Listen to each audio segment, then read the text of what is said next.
Ba-da, ba-da.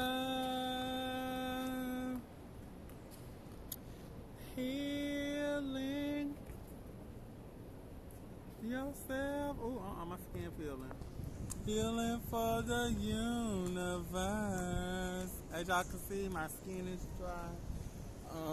As fuck, and it's peeling, which is a good thing, cause honey, um, yeah. So we're gonna get into that. So as you guys know that by the title of my video, I am an individual who is overcoming crystal meth addiction, right? And so I know it's been like about a month or so since my last vlog. And so to make a long story short, I relapsed and I'm back. So we're going to talk about my relapse. I'm not going to get too in depth about the relapse, because in rehab I've learned that why I relapsed is not as important as why, like, what did they say?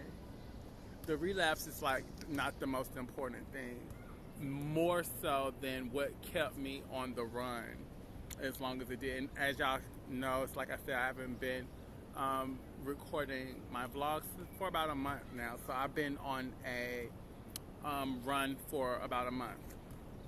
And so now I have 7 days clean. But it's been about a month. So since I last vlogged. And so we're going to talk about that. And I'm going to touch bases on what happened, what brought on the relapse. But like I said, I'm not going to spend too much time on that, because that's not what's important. Because I mean, I got high, so I mean, hello, like, I'm not going to spend too much energy and time discussing that situation. But nevertheless, I had about like two and a half, 3 months clean, right? And I was coming from my outpatient, and lo and behold, as I'm coming from Subway to get me something to eat and go home from my outpatient, I get a ring at my door. The difference between, I don't know if y'all have been watching, if you haven't been watching my vlogs leading up to this one, I talked about, the 2 vlogs prior, I talked about this guy who kept harassing me. Hey, nothing much. What's going on? I've been good. I'm gonna come and stop. I'm gonna come and stop by and see you. I'm doing a vlog right now. Yeah, I'm gonna stop by. I'm gonna come by and see you. But yeah, that was one of my neighbors. So yeah, so basically, I talked about how this one guy was continuously popping up at my house, and it was becoming harassed, like he was harassing me, and I didn't know how I was going to deal with that situation. But this individual, it was another person, and lo and behold, this person just so happens to have the drugs on him. He offered it to me. I initially said no, but because I didn't take the initiative to ask him to leave after that, because that was immediate disrespect. Like, this person knows that I'm in recovery. This person knows, you know, what I'm working towards, and yet this person offered me drugs. And so I chose to, no, I don't want to put him out because it's going to be messed up, even though the messed up part was him offering me drugs knowing that I'm in recovery. But we're going to get into that part of my trauma and all that stuff, because all that way of thinking stems from trauma that I've experienced in my childhood. But nevertheless, you know, he's walking around with his shirt off, and next thing you know, honey child, I'm starting to get lustful thoughts, honey. I'm like, ooh, girl, he looking good, child. Ooh, mama tita, como puede. I don't even know what I'm saying right now, but child, this what I was feeling, child. And before you knew it, honey, I was like, child, I was like, I'm finna go, I'm finna do it, I'm finna do it. And I had my mind made up that I was going to do it, and it was nothing that he was going to be able to say to talk me out of it. You know what's so ironic? When I said that I was going to get that I'm about to do it, that I'm about to get high, he said, "Oh no, don't I don't want to feel like then I'm gonna feel like I made you." I was like, "No, nigga, you ain't making me do nothing because honestly, I'm making this conscious decision to get high. You influenced me, yes, but you're not making me do anything I don't want to do. So, honey, if you having this energy now, you should have had that energy before you offered it to me. So, shut the fuck up, give it to me, and I'm about to blow these clouds." And I'm just being very honest with you guys. Cause that's just that's what it is. That's what I'm about. I'm about keeping it real and being honest. And child, look at how my skin is peeling, child. That's because the tea's been working on me, child. But nevertheless, and I washed my face this morning, child. Look, I need to do a scrub or something. But no, yeah, I'm getting distracted. I need to drink my water. So yeah, you guys. So that's what happened. And so I end up like, you know, like going, like I'm talking about going. And honestly, like it kept me from doing a lot of things that I had planned on wanting to do. The suicide prevention walk, which, and you know what's so crazy? When, you know that saying when they say, the devil worked through people. That shit is true. That shit is so true. And I be wanting to express that and say that, but I be feeling like I be feeling like people think I sound ridiculous by saying that the devil does these things, that he works through people. But I need to stop thinking that I sound ridiculous, because if I think that I sound ridiculous by saying that the devil works through people, then I might as well think I sound just as ridiculous by saying that God sends people in your life to be blessings. No, it's not ridiculous. It's the truth. And honestly, I feel like the devil, and which I discovered after that situation with that boy and getting high with him, the devil sent him. The devil sent him. The devil sent him. And it makes sense because, like I said, I was preparing for the suicide prevention walk. Didn't get to do that. I was getting ready for the Hare Krishna festival. Didn't get to attend that because I was too busy getting high. Nevertheless, although this was what my reality had come to, I always choose to learn from the experiences that come into my reality, because I know that if it comes into my reality, it's coming into my reality to be a lesson that I need to learn, and a lesson that was imperative for me to learn, because had I not learned this lesson now, it would have came in a different form, and I would have had to go through all of this over again. And I feel like I'm understanding the lesson now. I don't feel like I know the lesson. I'm understanding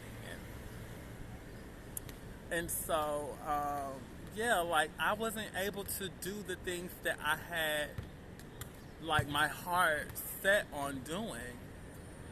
And honestly,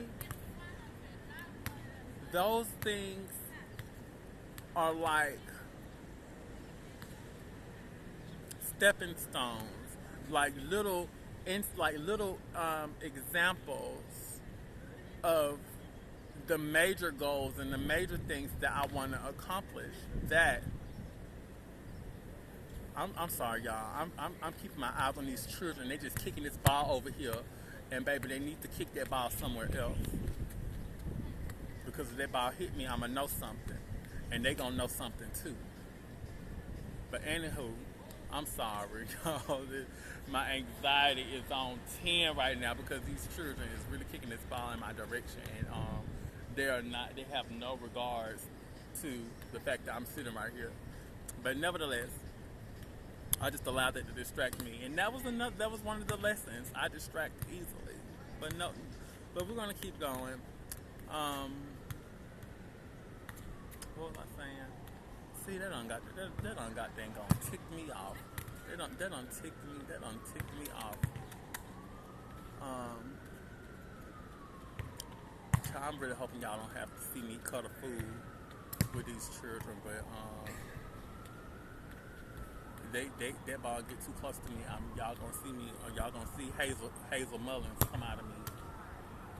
But nevertheless, but it prevented. But yeah, I was saying, those plans that I had, those goals that I had, that I planned on achieving, like, volunteering at the suicide prevention walk and going to the Hare Krishna festival.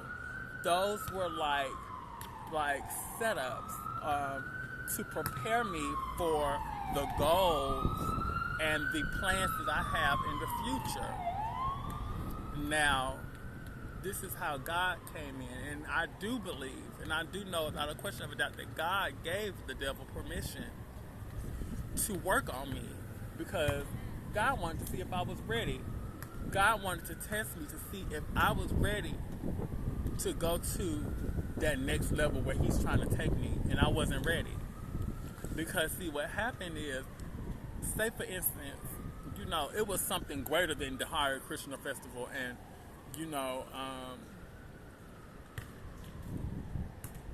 the suicide prevention walk. Say if it was something greater that I wanted to accomplish, that God had set up for me, and then life shows up, Satan shows up, and trying to work on me through somebody, and I just fucking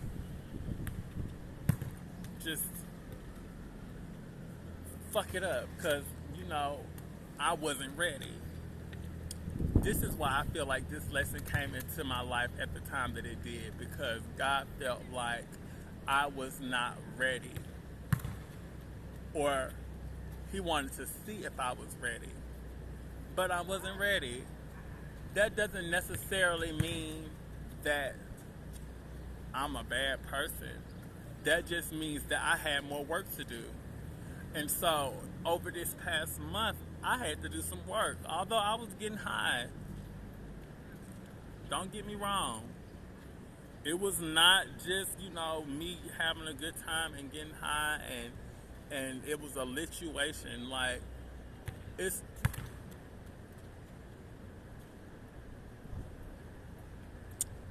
child, let me tell you, oh no, I got distracted. It's never like it's never like, an easy breezy walk through the park, like we getting high and it's gonna be a fun time anymore. It used to be like that, but now it's not like that no more. You know what I mean? It's very it'd be a learning experience, and I have to see it as that, and not just blow the shit off. And not just blow it off and just think that I'm just getting high and having a good time. You know what I mean? I know that every experience that comes into my reality is a learning experience, a divine learning experience. And so, so this past month, it's just been that, me accepting that I do not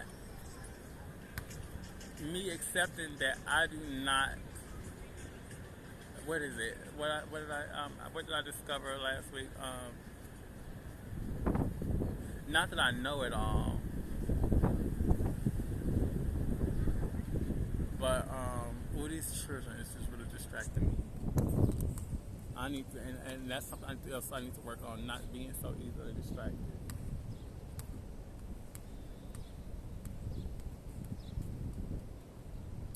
Damn it.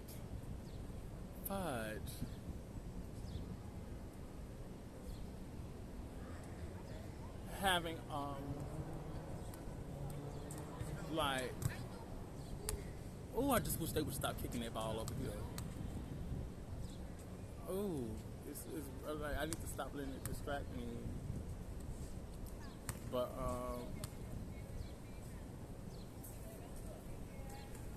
see, and then this fine ass man just walked past me, and I done let that distract me too. See, I just need work on me not being easily distracted, child. Ooh, honey, y'all seeing me right in the L's, honey, right in the L's. But yes, there it goes. Not having it all figured out. Before, you know what I mean? I feel like in those moments, like the moment that I had when I relapsed and I invited that boy in my house, I had the attitude like I have it all figured out. I had to, because for me to have invited the devil in, invited the enemy in, apparently I had it figured out like this, like what I was gonna do, how I was gonna do it, how I was gonna like how I was gonna ensure that I was not gonna get high. I had it figured out, but the fact of the matter was that I didn't have it all figured out, and I found myself relapsing, honey. So that was something, a huge lesson. One of the lessons I learned was that I don't have it all figured out, and that was something I feel like that has been very detrimental to my recovery, because when I had that attitude or that mindset that I have it all figured out, and the truth of the matter comes out and I slip up and I have a relapse, now I'm disappointed in myself, and now I'm feeling shame, and now I'm feeling guilt, and now I'm feeling embarrassed, and I don't know how to deal with that. So I isolate myself, and yeah, that's a pattern of mine, which was why, you know, it would take me forever to get back on and start vlogging. Y'all see some of my vlogs, y'all will see a period of months and months and months, and then y'all will see months and months of me vlogging, or weeks of me vlogging. Then out of nowhere, y'all will see like a huge time gap, like 7-8 months before the next vlog comes out. That's because I would be isolating myself, because I would be feeling shameful, and I would be feeling guilt, and I would be embarrassed. And so I knew these things this go round, and I decided to do something different. I'm still going to my outpatient, and like the same outpatient I've been going to since I started vlogging, the same one that I haven't completed because I would relapse and I would get in that isolation mode because of shame and guilt and embarrassment, and I would just drop out of it. But I was like determined. I was like, no, like I have to complete this. I have to complete this. If I don't complete, if I just allow myself to drop out of this program, if I allow myself to drop out of this program, I'm just going to be repeating that pattern, and then next thing you know, I'm going to be getting high for the next 6-7 months. No, I have to break the cycle. And it's been hard this past month, but I've been doing the work, and honestly, like, I'm grateful for where I'm at. I'm grateful for where I'm at. You know, I've been getting high silly, honey. I was getting high boost, girl, getting wet, honey. But I was doing it, but that's not where I wanted to be. You know what I mean? I was doing it because of the dependency that my body had to the drugs. So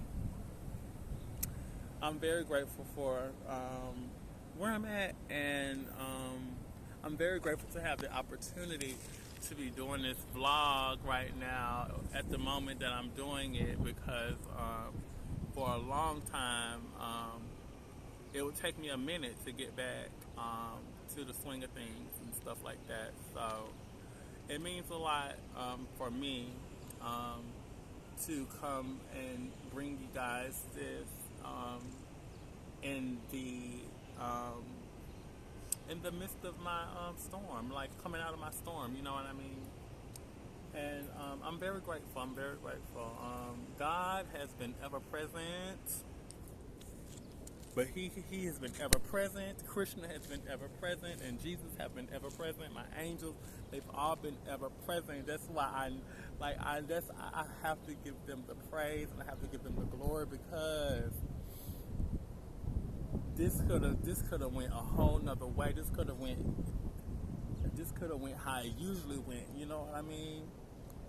And I'm just really proud, and I'm very grateful for the guides and the teachers, the spiritual teachers, the spiritual masters like Krishna and Shiva and Jesus and Muhammad and Mary. Hell, I mean all of them. Like, because I know Buddha and all of them are working for my Most High's good. They are showing up in my life. They show up in my life in different ways, in different forms, teaching me the things that they mastered that will help me along my journey. And I'm still trying to learn those lessons, and it's okay. And that's the most important thing. One of the most important lessons I learned this go around was I need to just be patient. I like that, fast results. I like that instant gratification. The same instant gratification that I got from the drugs is the same instant gratification that I liked prior to me using drugs, and that's something that I have to work through, which is allowing myself to just flow with ease. Just flow and go. Just flow and go. Just flow and go. It don't have to be like, it don't have to be like instantaneously all the time. Sometimes nothing in this world is instantaneously. The leaves don't turn instantaneously. The leaves don't fall all from the tree instantaneously. It's all a process, and having it all figured out goes back. That mindset of having it all figured out goes back to that instant gratification, that instantaneously. Like, having it figured out means that I am complete. I know it all. I've learned everything necessary for me to learn, and that's it. But I don't have it all figured out. This part of my journey, where I'm at, is about me figuring it out, figuring the things out necessary for me to grow and thrive and evolve in my journey, figuring it out and not having it figured out. Figuring, processing, process, figure. That all goes into alignment with me when I think about figuring or processing. I think about ongoing, a cycle, ongoing. Like, yeah. So that's why I'm at, you guys. Thank you guys for watching. I'm gonna come back with more vlogs. I'm so sorry for. No, I'm not gonna apologize. I'm gonna apologize for not bringing you guys vlogs. But I feel like I shouldn't apologize, because it's not my fault. You know what I mean? This is just a part of my life, and the only thing that's my fault is me not being proactive with my vlogging when I do find myself in the whim-whams. And when I say whim-whams, I mean in the cycle of getting high. That world, the whim-whams. But the getting high, whim-whams. Yes, ma'am. I'll come up with my own terms. But you guys, yes, I will apologize for that, but yeah, as y'all know, I isolate, so vlogging doesn't become important at that moment because I'm too busy chasing other things and finding other things more important. But nevertheless, I love you guys. Thank you guys for tuning in. I'm going to be back with another vlog. Maybe tomorrow's a busy day for me. So I'll say Friday. Friday. I'll do a vlog Friday. So Friday I'm going to come out with a vlog, you guys. I love you guys. And healing yourself. Healing for the universe. Thank you guys for taking this journey with me and, you know, just allowing me to vlog my healing journey and healing myself and healing through this addiction and healing through my traumas and stuff like that. I love you guys, and until next time, peace.